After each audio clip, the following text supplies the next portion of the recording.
hard to get those notes right and play the left hand at the same time. Yeah. Yes. Yeah.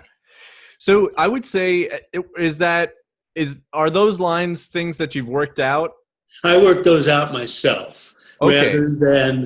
rather than copy the things you gave me last time, or rather than try to transcribe something. I decided to just use your advice and make up some lines of my own. Yeah, I think they sound great. So what I would say is then the next step for those lines would be to choose probably at most 2 places in the measure to go ahead and support like your left hand on the piano.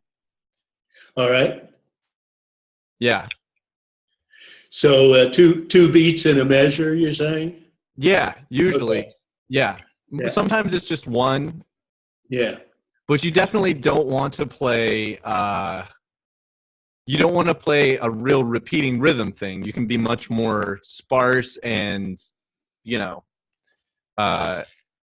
asymmetrical, if you will. Yeah. Yes. In other words, to let the rhythm kind of go on silently and add the left hand to support what I'm doing in the right. Totally. And your lines are going to dictate and tell us where all that time, what you've got going on. Okay, good. Cool. So I would say,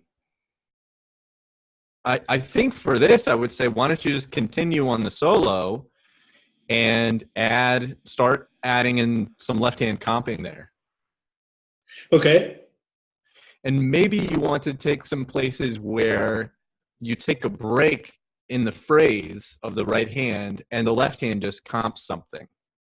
In the breaks, in the open spaces. Yes. Yeah.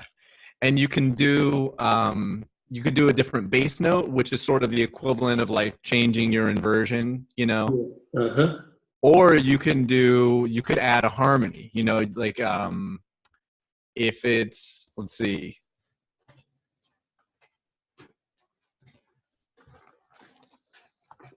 I only watched your video once, so I don't remember exactly what your lines are, but if it's B minor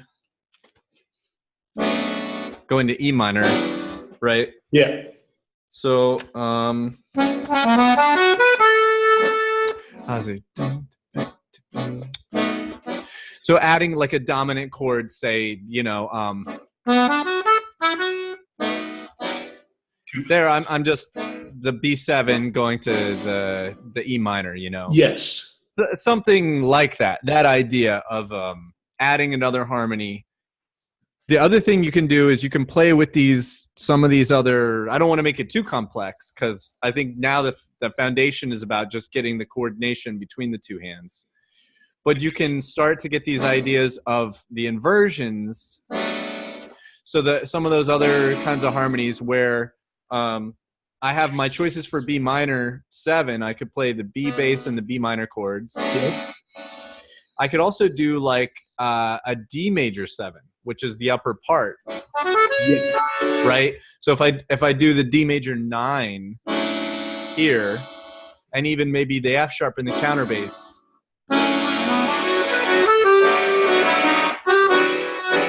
So it sounds like I'm going, like here's the bar of E minor 9.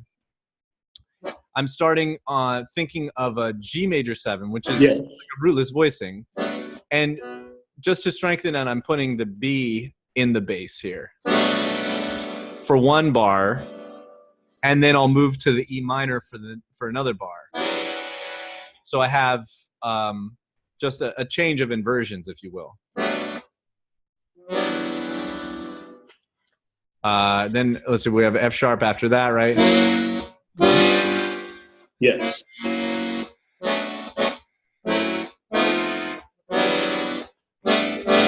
Soloing over that kind of stuff. Uh-huh.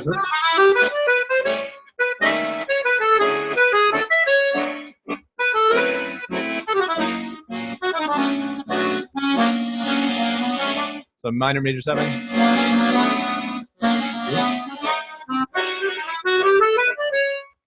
That kind of stuff. Again, I mean more to just kind of get your ideas going. Yes. Yeah.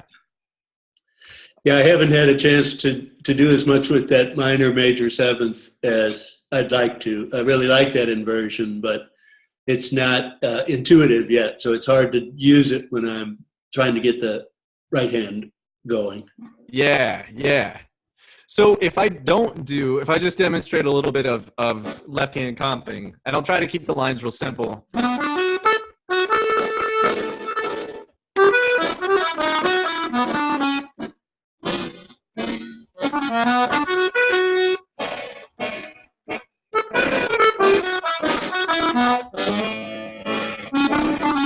Let's see. So again, I'm thinking the tritone sub. Uh-huh. The what does it go to? D major and then to G, right? It's like autumn leaves. Yeah. So that's a tritone sub. It's a D7 chord button with the A flat, which is or G sharp counter bass. Yeah. And then we need to get to C sharp. Oh, sorry. Second part of the first.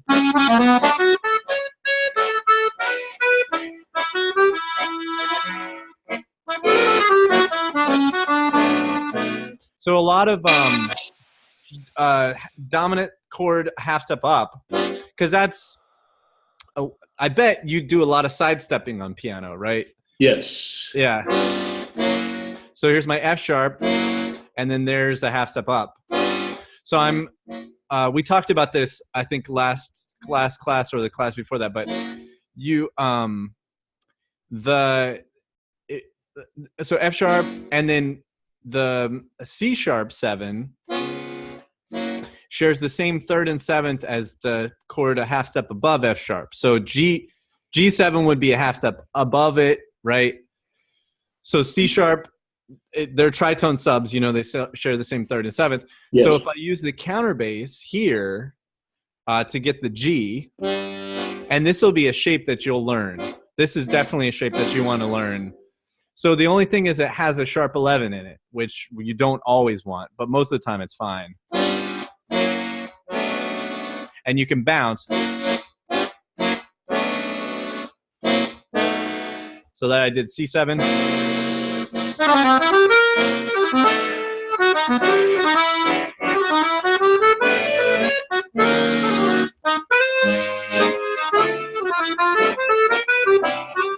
Now I'll go C major 7. I'm tonicizing to the F. Okay. Sorry.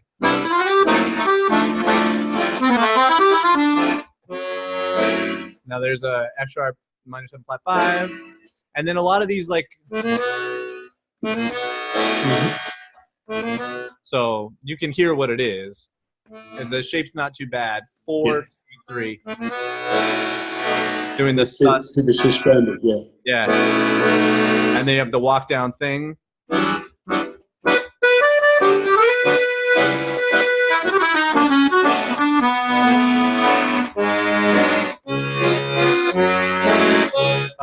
Tritone subs.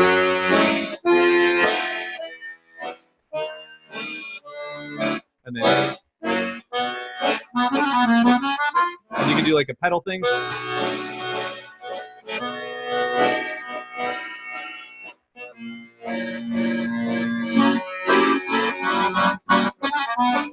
So that just gives you some idea of the comping stuff.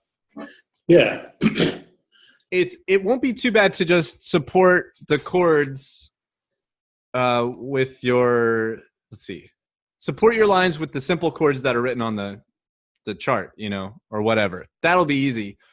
But the artful stuff, I think, is getting these extra movements like you would fill in your left hand on piano, ba, ba, you know, right. And sidestepping and all that kind of stuff. And I think, like, as somebody myself who's, you know, was like, I studied piano in college and then transferred over, that's the stuff that, like, oh man, if you can support your right, you know, it just sort of completes you as a musician, because that's what you're used to thinking, well, this hand, you know, I'm going to play a different, I'm going to do like a C minor instead of whatever, but I want my left hand to support it. You know, that's the stuff that really will make you feel great.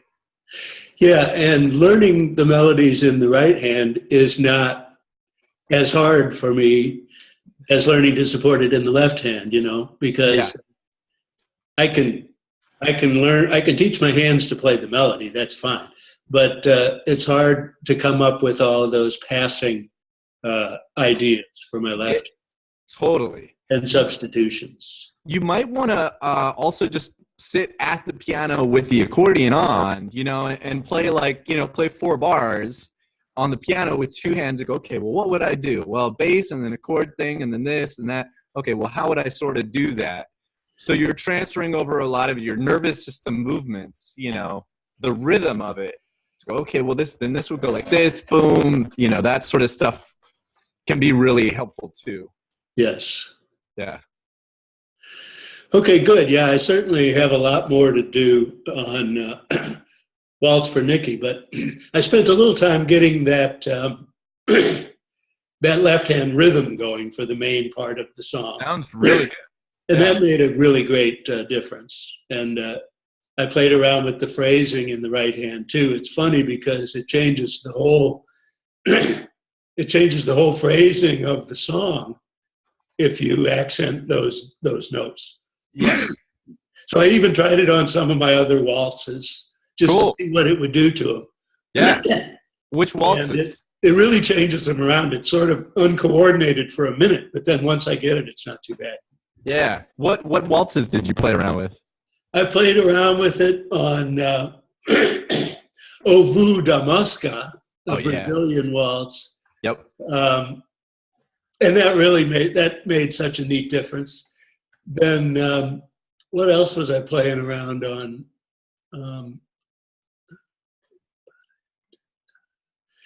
Also on it's hard to think of the names of them now.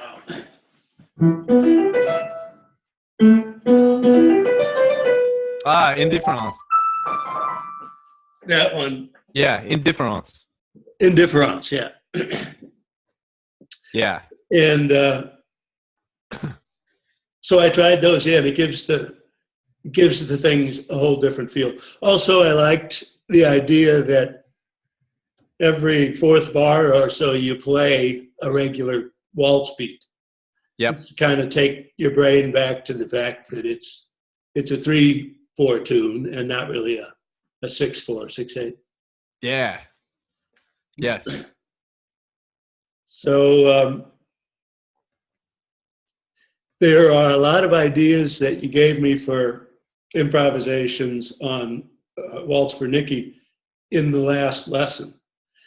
And I've listened through those, but I haven't taken the time to actually learn those lines and try putting them in there too. So this idea of having a video of the lessons, it really gives me so much more material to work with. Because when I go back and watch the video, there are things in there that I would not have recalled until I see it again. And then, you know, there's a lot of good information there. And it seems like I could practice hours every day and really not use up the material. So these 5 lessons that we're doing will generate enough material to work on for a long time. Cool. That's great. It's fun to have a student who has so much, you know, musical capability that we just need to talk about transferring it to the accordion. Yeah, my only teaching experience has taught me that if I'm going to teach someone, they already need to know how to play the piano, because Right. I'm really not very good at teaching someone the foundations of piano playing, because it was 50 or 60 years ago when I started learning that stuff.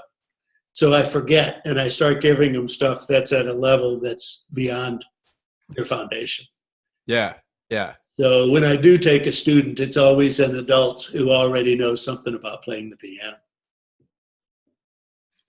And like you said, it's more gratifying if you can speak in the language with somebody instead of having to teach them the whole language from the beginning. Yes. Yeah, definitely. Definitely. So let's see. let's grab your accordion. I want to play around with just that tritone sub idea, the All right. sidestepping. So I want to do a 2-5-1.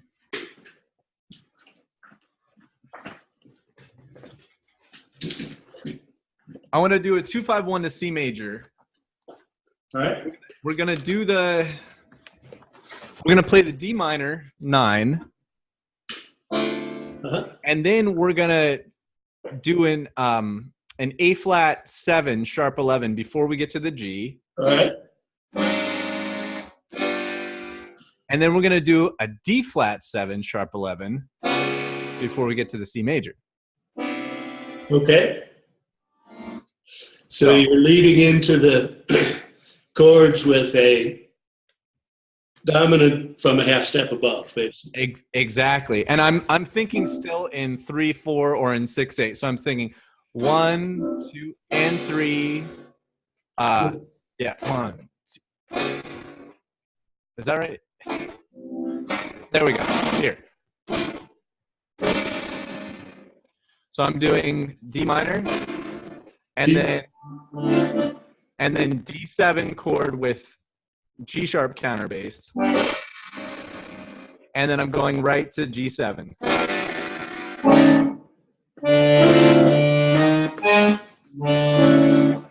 Let's see. D minor 7th first is here, and then no. Yes, yeah, that's it.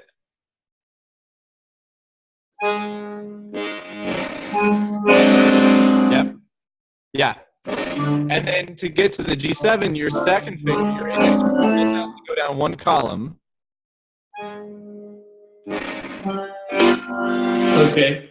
And then the same shape is your D flat, and then you'll go to a major 7. Okay. Yeah. Let's see if I can do it. No.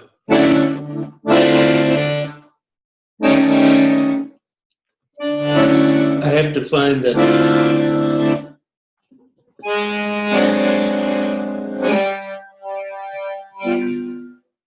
Yeah. There you go. Yeah.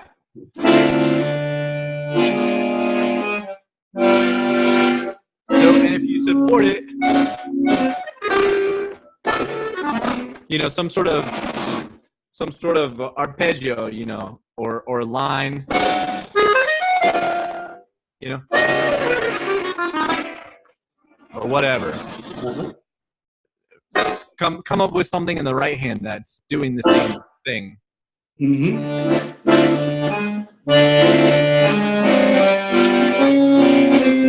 Okay, so that's the line. Yeah.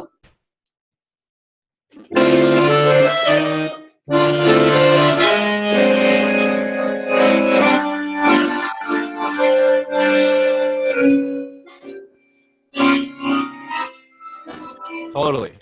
Yeah. So that's where, yeah. Okay, cool. So that one, I would say you can apply and use all over the place. Every time there's a 2-5-1 combination? Yeah, or anytime you want to sidestep anything, you know. If it's a dominant going to it, you're set. If you need it to be a different chord quality, it's going to be a little bit more challenging to come up with. Like if you wanted to do a minor to another minor, it's a different shape and it's not quite as easy. You can do it, but I think for today, I would say I just want to emphasize dominance. Okay. If you're going to another minor, would you use a half diminished then to? You could. That'd be a different idea. It would be, yeah. It could. You definitely could. Yeah. There's an interesting thing where, like, if we just talk about major sevens, say we wanted to move major sevens chromatically. Okay.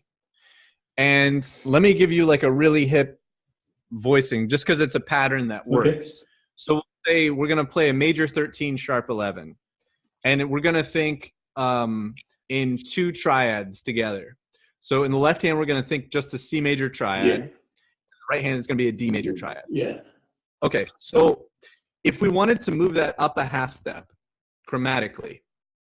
We could, with our left hand, we could go from C major triad and stretch down to D flat major triad, and then stretch up to D major. That would be really hard to stretch from D flat up to D major if we wanted to say we want to move something chromatically 3 half steps or something. There's a different thing we can do that's based on the Stradella, which is, if you think about the columns, you have C major, and then just below it you have F major or F column, and you have F minor. So if we're ascending and we want to go C major to D flat, we'll use an F minor triad because that's the rootless voicing. Right. And then from the F minor, we'll go to D major, because we're going to do C major 7 sharp 11, D flat major 7 sharp 11, and then D major 7 sharp 11. So it'll be like this. That's the C to the. So it's not perfectly all the voices move chromatically, but it's enough. So I'm choosing this fingering of 4 and 5 because I'm going to have to play a D major triad in a second. But let's start with there. So I'm only playing chord buttons now. Okay, so that's a C major chord button you're playing? Yeah, and I'm actually going to pull up a.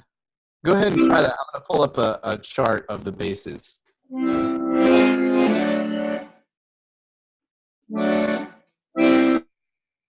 That's it. You've got it. Yeah. So then, and then after that, you go to G minor.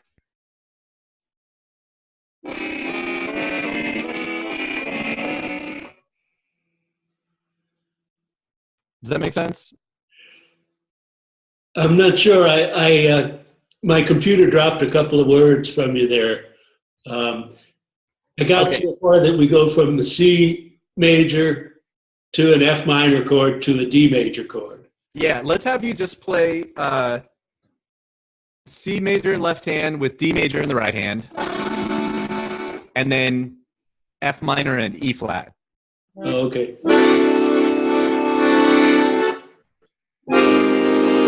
There you go. Yeah, and it's gorgeous, right? Yeah. So then can continue it up and use your second finger on the D, which I think you got already. Yeah. And you'll go to the E major triad in the right hand.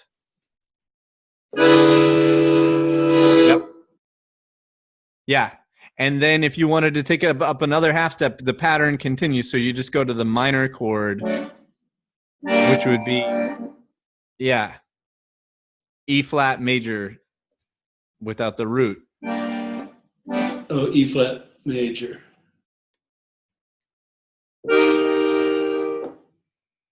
And let me start at the beginning. Here's the C major chord, or C with the D, and then we go into the F minor. No. Yeah, F minor. That's right. F minor in the left with, what's the chord in the right hand that I'm playing with the F minor? It just, everybody moves up a half step. Oh. So it's E flat.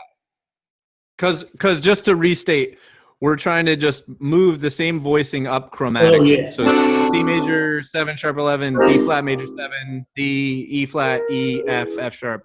Yeah. You got it. Yeah. Yeah. We'll try that one a little bit, and we'll see if we got it.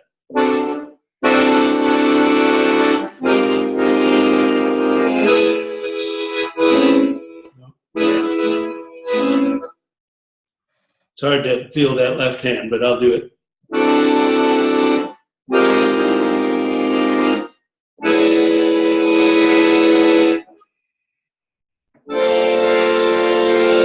Beautiful, Bill. That's it. That's it. Good.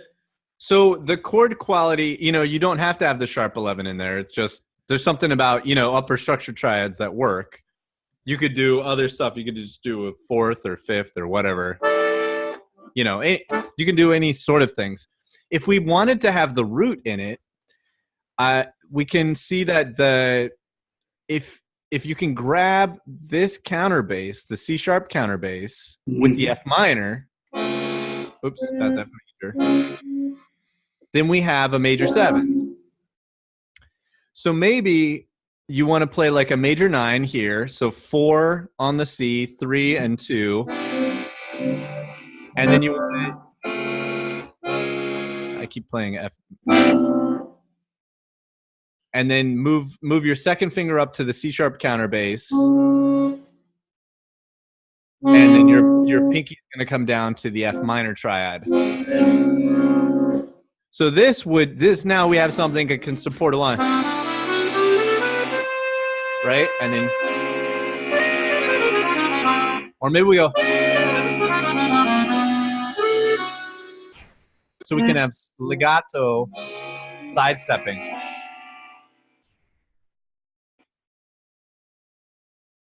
Does that make sense? I believe so, yeah.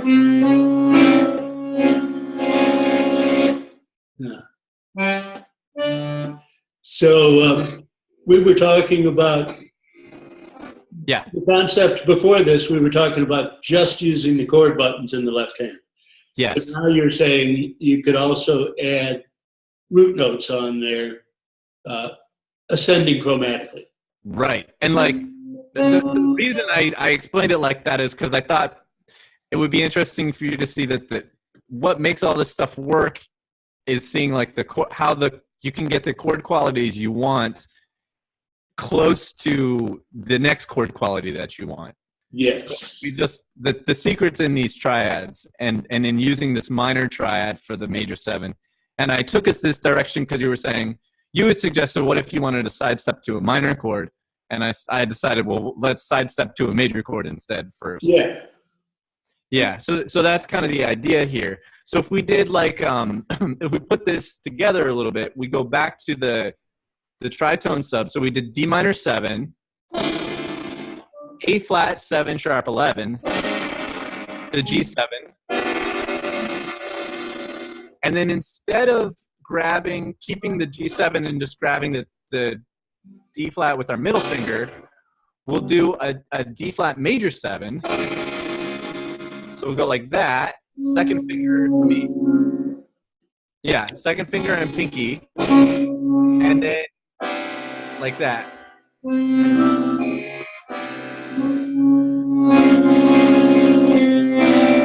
Yeah.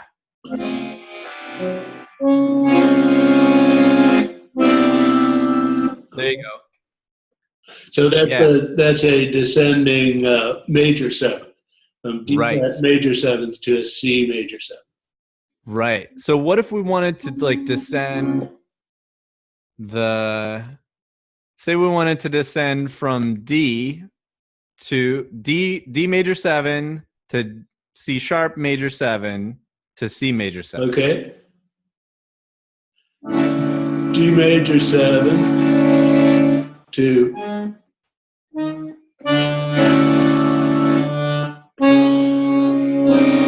nope. I got the wrong button. D major 7, D sharp major 7 to C major 7. Yeah.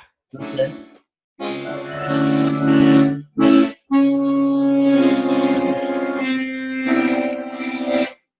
Yeah. Okay. That's it. Yeah, that's nice. Okay, so one more thing I want to show you about, and this is like 2-5-1s and stuff, or 5-1s. So I want to show you some bass movement stuff and some fingering for it. So let's go back to the 2-5-1, and we'll do a D minor 9, G7, C major 7. Yeah. So we'll do D, and then we're gonna go. So F with the pinky, F sharp with the middle finger, G with the fourth finger. Now we're at our root. Yeah. And then C.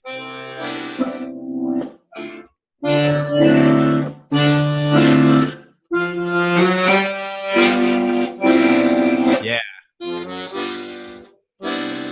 Little movements like that. So then if we apply that to say Waltz for Nikki. Let's see. No, I'm in the wrong key. B minor first. So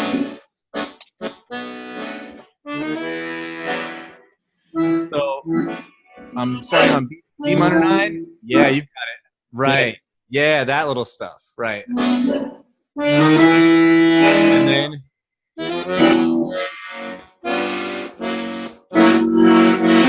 No. and here's our G. And you're just going to grab the dominant chord from the next column up. So C sharp, dominant 7 chord with the G counter bass here, which is F double sharp. The side step.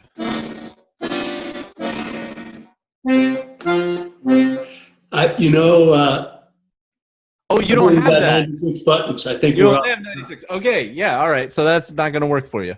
Yeah, in that key, it's probably not going to work for me. Yeah. So, but you do have a C sharp, don't you? Yes. Yeah. Okay. So you could just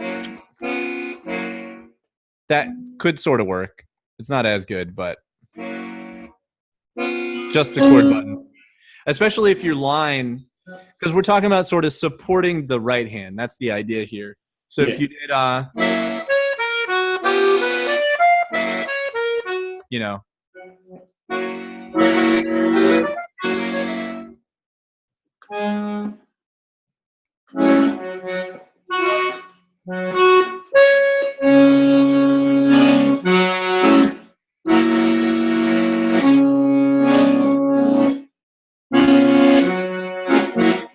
So what were you using the C sharp for on that one? So it's like the idea that fifths, like chords moving in fifths, are also the sort of the same as chords moving in half steps. Yeah. Especially dominant 7 chords. So I was playing, because you don't have access to the G bass note, just leave it out and play only the C sharp chord button. And if you only heard the left hand, it would sound like a fifth away. But if you're supporting the right hand and your right hand's moving chromatically, it's going to sound like the chord is moving chromatically. Oh, okay. So I just arpeggiated up in F sharp 7. Oops, here it is. And then I arpeggiated up a G7, but played the C sharp.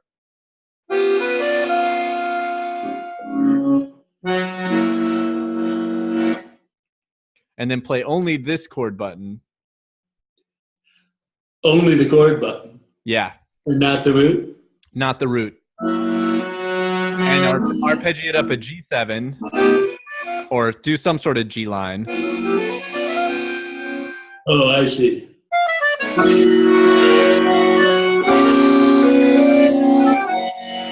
Yeah, and our ears will hear that it's just the chords are moving up a half step and then back down.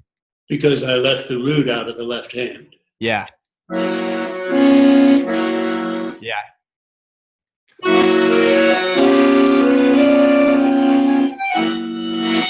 Yeah.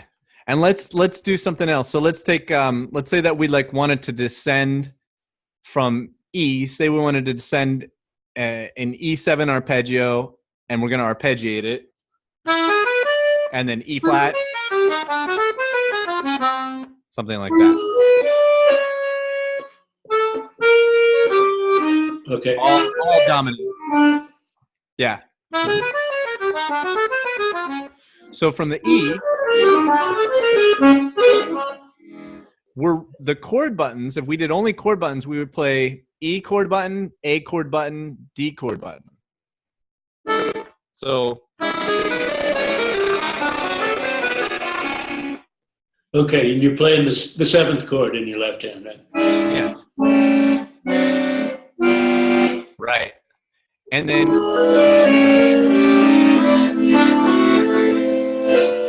Nope, missed it.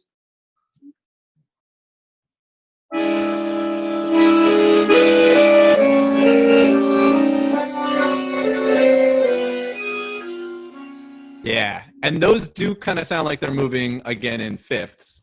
But if we add the left hand, So the chord buttons are just E7, A7, D7, G7, but your bass is going to go E bass, D sharp bass, Yeah, E chromatic. bass, C sharp bass. Yeah.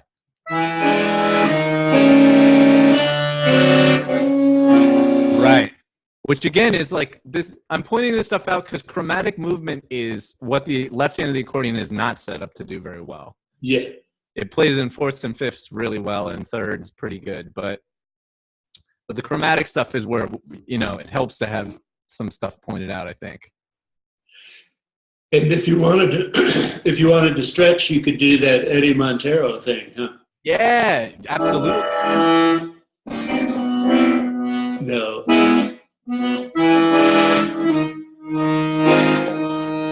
It's a big reach. I forget where it is. Yeah, so it's it would be it's the, yeah. There it is. Right. You got it. So it's like the column that's a fifth away.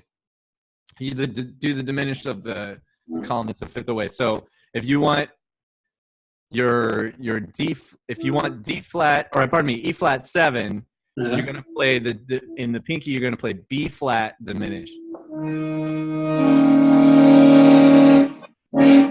Yeah. And he could do that so fast. I was just floored.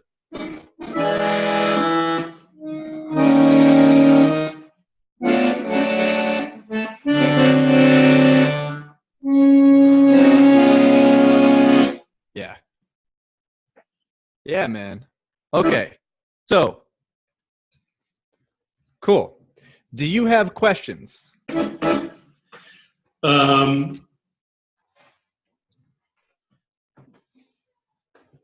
I don't think I have particular questions on this material.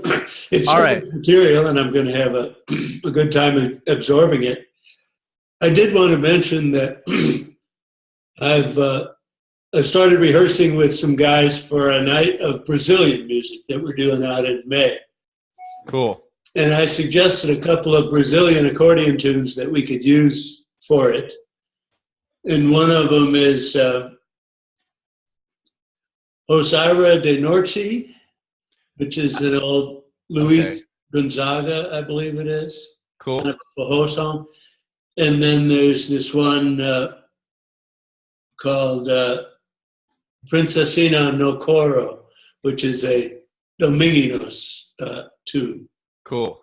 So I thought it might be nice to send you a recording for next time of what I'm doing with those two tunes. Yeah, definitely. So you could help me improve, especially the left hand accompaniment to For that. sure. Yeah. Because I'm going to be performing these at the beginning of May, so I'll be working on these at the same time I'm working on the other stuff that we're doing. Cool. Yeah.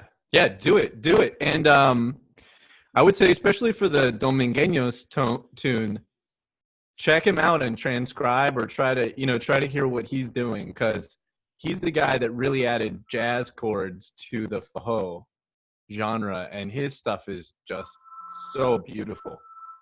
Yeah, I was surprised that, at first you get the idea that he's a sort of a folk musician, but then I've seen recordings of him playing symphonies that he wrote with entire orchestras back. Wow, I have not seen that yet.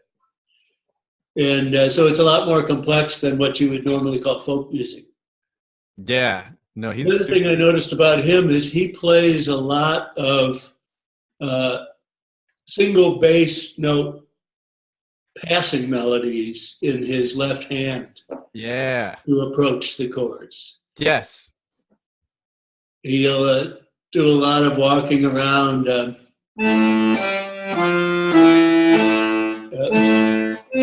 Yeah.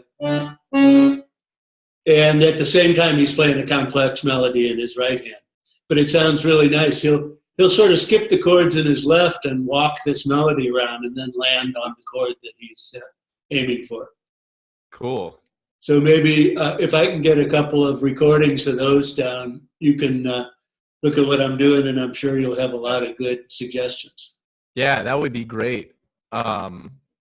I have a what's the instrumentation of your ensemble for this? It's just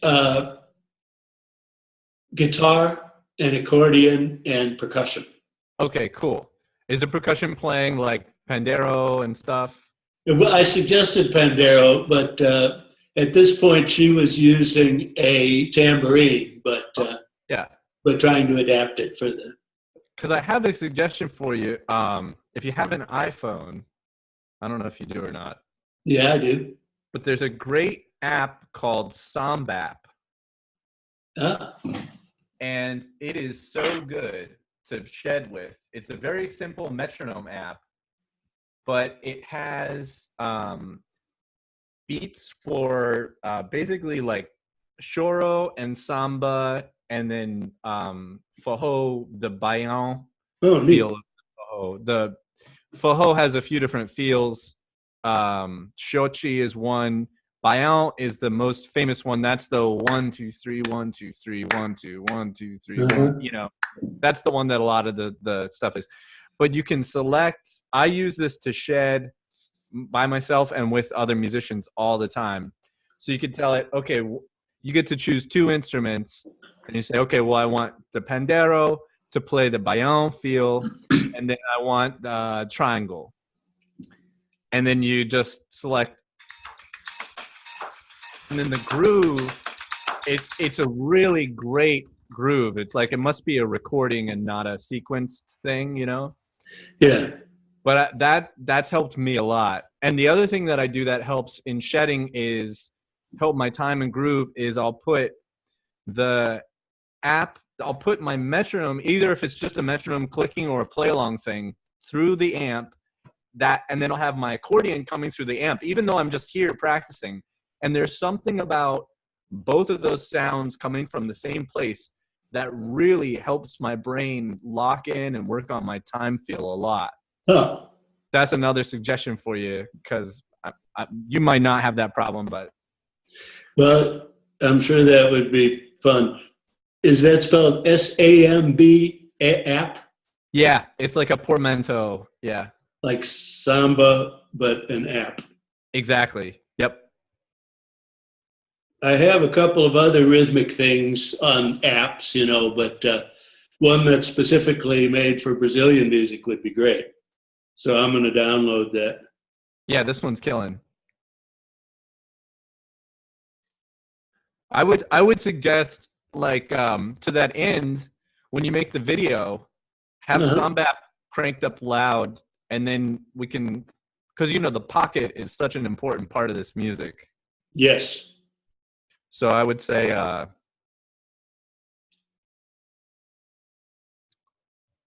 There it is. Yeah, I'll download that. cool. Cost me $2.99. You'll get your money's worth, I think. Oh yeah. Okay, it says I got it. Cool. Yeah. So that would be great. Yeah, make some videos with the Sombap, and we can talk about melody interpretation, what the left hand's doing, Yeah. all kinds of cool shit. Yeah. And then I was thinking, I still like the idea of you just playing a standard, and especially with to either chord combine in the two hands, or just support, the left hand, like something that's a little bit different, more like a ballad. One thing that I thought of, it's an unusual ballad, but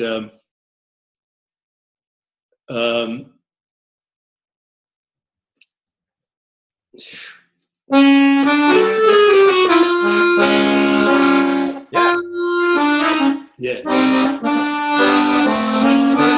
Perfect.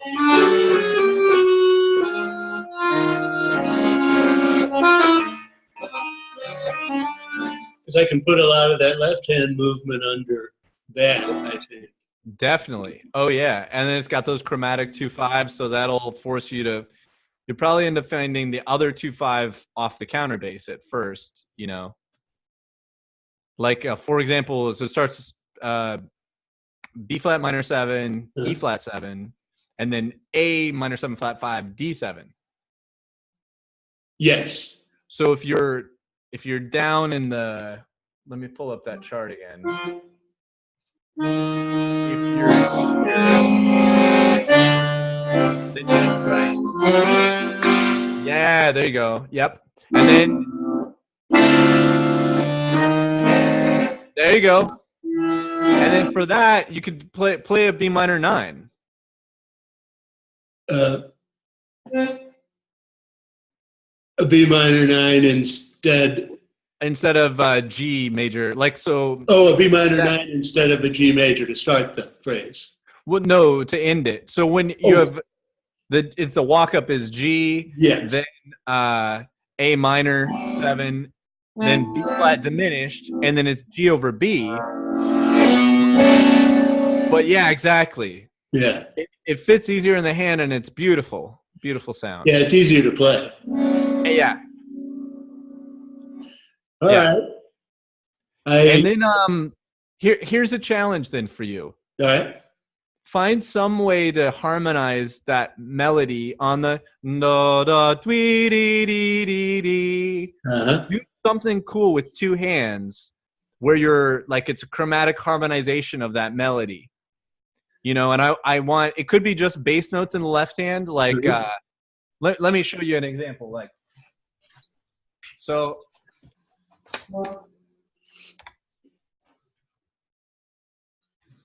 we're going to harmonize every note of. So let's see. Do. So there I'm making it like a major 6. 6/9. So B, E, A. Oh, okay, good. Left hand. And then just drop everybody down. Kind of like a Nat King Cole sort of a thing. Yeah. Then I go to the B flat minor, you know. Were you using chromatic in your left hand or? Yeah. Right, but it could also be fifths or something. You know, all kinds of crazy stuff.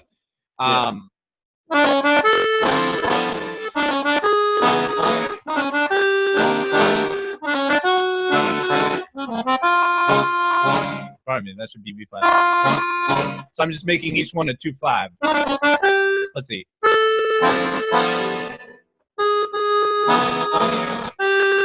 So I'll show you the first one. So a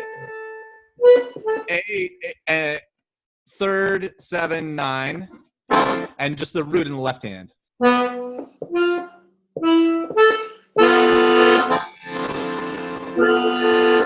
F, C, E, A. Oh, what did you say? F, C, F, E, C, E, A. Okay. And so I'm thinking of this as really super rubato.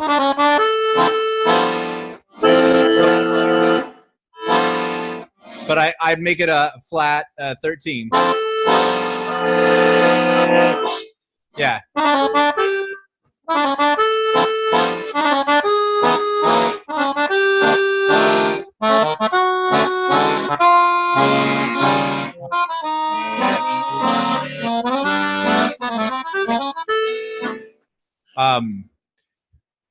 So that sort of idea, do something where you've got some sort of chord combination.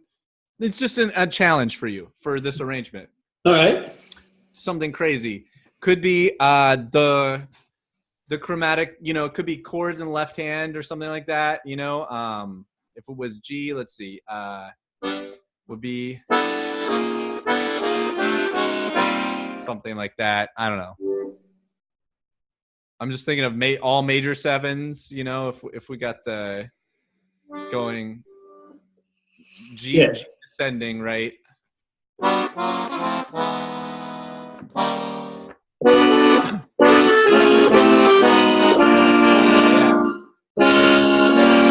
chromatically descending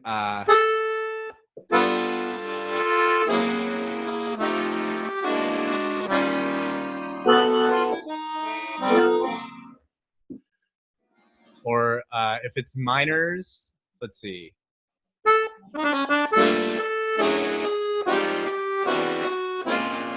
Let's see. That wouldn't work though because I need to land on B flat. So do, do, do, do, do. I guess that's to start on D minor.